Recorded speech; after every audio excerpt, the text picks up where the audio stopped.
طول عمري اهلي بيتريقوا عليا بهذا هتخشي في مرحله ايه دلوقتي، عشان من وانا صغيره عارفين العيال اللي هم يودوهم تمرين التنس مثلا، فانزل طق التنس واتخيل ان انا هبقى لعيبه تنس جدا، مره مرتين وبعدين اغير.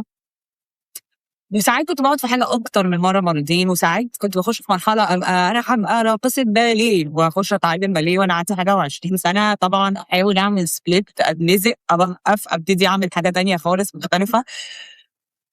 والفتره طويله قوي كنت فاكره ان ده قله كوميتمنت، ان ده ان انا متذبذبه، او ان انا ما بعرفش افضل ملتزمه بحاجه واحده، فان ده عيب عندي. وبحس ان احنا اتربينا، او انا على الاقل اتربيت في وقت كان الشخص اللي بيغير الاهتمامات بتاعته كتير بيعتبر شخص مذبذب، يعتبر شخص ما بيعرفش يبقى كوميتد، وان الشخص الشاطر هو الشخص اللي بياخد طريق ويكمل فيه من اوله ويفضل كوميتد. لما ابص على سيفيهات الناس اللي بتقدم على شغلانات لو غيروا حاجات كتير يبقوا دول الناس مش عارفه هي عايزه ايه.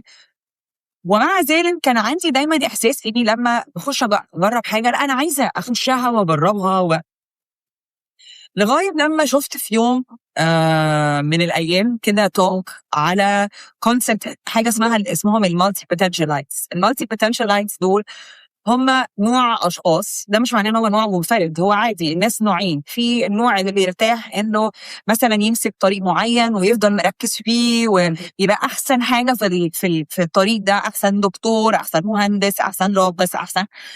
وفي نوع تاني من البني ادمين الصفات اللي فيهم او الطريقه اللي هم بيكبروا بيها ان هم يجربوا حاجه ويقعدوا فيها شويه وبعدين يجربوا حاجه تانية يقعدوا فيها شويه يكملوا من الطريقه دي. وكانت التوك بتتكلم على ان الناس المالتي بوتنشالايتس عندهم قدره كويسه قوي قوي ان هم يخترعوا او يعملوا شيء ما اتعملش قبل كده بمجرد ان هم يعملوا مزيج من الحاجات اللي هم اتعلموها. فلما اتفرجت على التوك حسيت it makes sense. يعني انا مثلا عشان اعمل رابطه ناخد رابطه كمثال. رابطه لما فكرت فيه لقيت ان انا مستحيل كنت اعرف اعمل حاجه زي رابطه لو انا ما كانش عندي الخبره اللي اكتسبتها وقت لما كنت بشتغل في شركات يبقى بشتغل على ايفنتس وعلى سيستمز وعلى ايفنتس كبيره وبروسيسز وكده. وبرده ما كنتش هعرف اعمل رابطه لو ما كنتش بشتغل على الراديو، علشان الراديو هو اللي علمني ازاي اتكلم ان بابليك وازاي ان انا اعرف اوجه رساله ما اشخاص ما. ولو ما كنتش دخلت في اليوجا ما كنتش هعرف طريق الويلنس، ولو ما كنتش لو فاكتشفت انه فعلا البني ادم لما او في نوع بني ادمين لما بيبقوا عندهم مجموعه من الاكسبيرينسز المختلفه بيعرفوا يفتوها ويعملوها خرافه ويطلعوا منها حاجه ما اتعملتش قبل. فابتديت ارتاح شويه مع الفكره دي. بعدين دخلت في مرحله تانية، المرحله دي كانت اني كل شويه اخش في حاجه وبعدين ابتدي افكر ازاي اقلبها بزنس. فمثلا عملت راديو وبعدين قلت هل انا محتاجه اعمل راديو؟ هل انا محتاجه الونش راديو؟ وبعدين دخلت التمثيل، الكلام ده كله وانا بعمل سكون اونلاين وسكون ريتريت حاجه يعني في طريقه قصه تانية هحكي عليها بعدين. ولكن دخلت مثلا في كورس تمثيل. طلعت من كورس التمثيل انا هبقى ممثله، وفعلا طلعت في مسلسل اسمه بيمبو. وبعد كده حسيت لا انا مش عايزه ابقى ممثله بعدين، او مش عايزه، بس اللي هو ابتديت افكر طب انا هاخد الطريق ده. وبعدين دخلت في المسرح، وبعدين قلت انا هشتغل في الموسيقى، خدت كورس مسرحي و لغايه كان الموضوع ده كمان في مرحله اللي هو سكون لسه ما قامش فولي، فانا برضو عندي تذبذبات اللي هو طب هل انا المفروض اسيب سكون وابتدي اشتغل في التمثيل، ولا اسيب ده وابتدي اعمل ده، واسيب ده وابتدي اعمل ده، لغايه لما وصلت لكونكلوجن كانت من اوائل الحاجات اللي لفتت نظري برضو من اليوجا. وهي في فرق ما بين انا مين وبعمل ايه. مش معنى اني بعمل حاجه اني لازم ابقى الحاجه، يعني مش لازم ان انا باخد كورس تمثيل او ان انا بمثل ابقى ممثله. مش لازم ان لو انا بعمل يوجا او بدرس يوجا هبقى انا يوجي. انا ما بحبش كلمه يوجي دي اصلا، ما كنت بعملها. فاكتشفت ساعتها ان there's a difference او في فرق ما بين doing and be، اللي بعمله و my identity او انا مين او الحاجه اللي انا بنتمي اليها. وافتكرت جدا فكره الايدنتيتي في اليوجا دي من اول الحاجات اللي هي جت كده معايا، من نورت لي حاجه في مخي كده، بالذات ان انا كنت لسه سايبه شغلي وسايبه فرحي، وانا كنت دايما بايدنتيفاي از شخص سكسسفul في كوربريت، فدي الايدنتيتي بتاعتي. ففي اليوجا، في فلسفه اليوجا، بيتكلموا على فكره التجرد من الايدنتيتي. واول مره سمعتها ما كنتش مقتنعه خالص، هو يعني ايه اتجرد من انا مين؟ يعني ايه؟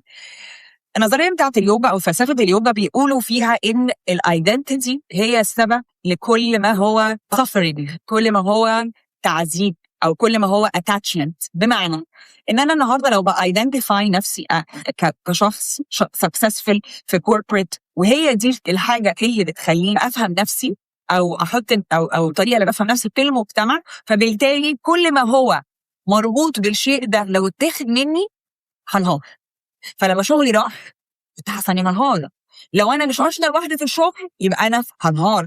لو حد عمل لي مشكله في شغلي يبقى هو مش بيجي على الشغل، هو بيجي عليا، بيجي على كينونتي انا مين.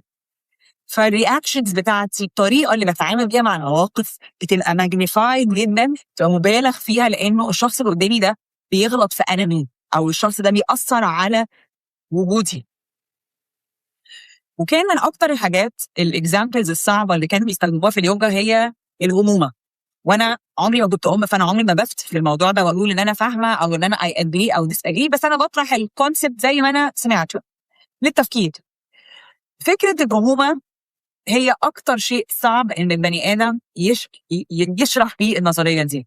انه الشخص لما بيبقى ام او اب، فهو بالنسبه له انه ده دوري في الحياه، انا ام، انا حياتي كلها هتتوقف او بتتوقف على دوري كأم او دوري كأب. مع الزمن قابلت اشخاص كتيره نوروا لي او they confirmed او اكدوا شويه من الجزء من النظريه دي على نتيجه ان انا اتمسك بدور الامومه كهو رسالتي في الحياه. تاني هنرجع نقول في فرق بين اللي انا بعمله وانا اكون مين. انا اقدر ابقى ام، وانا شخص يقدر يبقى ام، تبقى ام كويسه جدا او اب كويس جدا، ولكن ايه اللي هيحصل لما العيال دي تكبر ويبقى عندهم حياتهم؟ خلاص وجودي في حياتهم ما بقاش بالحجم الرهيب اللي هم محتاجيني. هم صغيرين كبروا راحوا بقى اتجوزوا طلعوا جامعاتهم.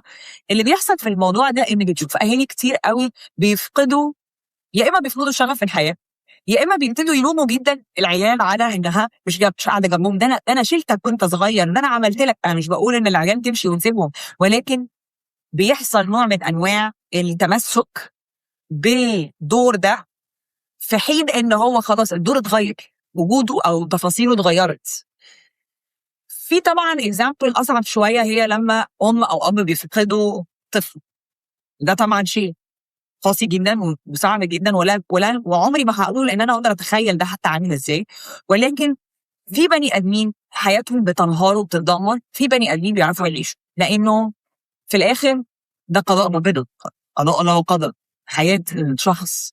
فبنلاقي كتير انه الاشخاص اللي مش عايزه اقول بتتجرأ، بس اللي هي عندها ثقه انه انا بكمل بعد الدور ده. يعني انا النهارده ام، بس انا ام وزوجه وطفله وبشتغل وصديقه وحاجات كتير جدا جدا جدا. فالتمسك بالادوار ما بيأثرش على انا بأديها كويس او وحش باي شكل، بل بالعكس ساعات لما بتمسك بدور ساعات بتبقى الخوف بتاعي اني افقد الدور او افقد نفسي بيخليني اتصرف بطريقه ممكن ما تبقاش احسن حاجه للدور ده. فسالت نفسي امال انا ايه؟ يعني طب هو ايه الحاجه اللي هتفرقنا في الحياه، او ايه دي الحاجه اللي هتحدد لي انا بتفرج ازاي؟ لو انا النهارده مش هتمسك بدوري كأم، او مش هتمسك بدوري كبزنس وومن، او مش هتمسك بدوري كاخت او فانا مين؟ لقيت ان الانتماء اللي فلسفه اليوجا بتطرحه، ومش بحاول ابقى مثاليه، فلسفه بتطرح اني انا ابقى ليا علاقه بصفاتي كانسانه. يعني ايه؟ يعني انا انسانه طيبه، انسانه متفهمه، انسانه بفكر في غيري. ومش بقول ان احنا مثاليين، كلنا عندنا كل الناحيتين، لكن الحاجه الايدنتيتي او الصفات او ايه اللي بيديفايني او بيحطني في المجتمع، او الحاجه اللي محتاجه اتمسك بيها، هي الصفات البني ادم الكويس في كل حالاته. بقى دكتور، بقى مهندس، بقى راقص، بقى ام، بقى اب، بقى اي حاجه في الدنيا. ما دام متمسك بصفاتي وعارف ان هو بيكمل، انا بكمل حتى لو انا مش الادوار دي، فده بيكيد نوع من انواع الاستسلام لاي شيء ممكن يحصل. لان النهارده انا ممكن ابقى دكتوره، او النهارده ممكن ابقى راقصه، وممكن ابصر رجلي بعد الشر عليكم وما بقاش ما اقدرش اقدرهم. وساعات بنشوفها كمان في الناس اللي مثلا عندها رياضه بيلعبوا. انا حصلت لي لما ابتديت يوجا اتاتشمنت فظيعه لليوجا، لدرجه اني بقيت احس ان اليوم اللي انا مش هعمل فيه يوجا يبقى انا النهارده هنكد على دول اللي طبعا. شيء بسيط قوي يعني. هي دي الفكره اللي اتطرحت بالنسبه لي وريحتني كتير وخلتني ابقى بخش واجرب الحاجه بمنتهى الاقتناع حتى سكون. يعني حد مره كان بيتكلم معايا بيقول لي سكون وسكون والبيزنس از يور لايف وانت ايه. قلت له انا متقبله تماما ان انا ممكن كمان سنتين ما بقاش بعمل سكون اساسا، وتقبلت ده جدا وتقبلته في حاجات كتير قوي قوي. ولكن مجرد فكره اني انا بكمل regardless of انا بايدنتيفاي كايه، ده كان شيء من الحاجات اللي جابت لي راحه بال وسكون رهيب. شكرا لكم، ده عجبتكم الحلقه. Please like share subscribe. Thank you. شكرا. باي باي.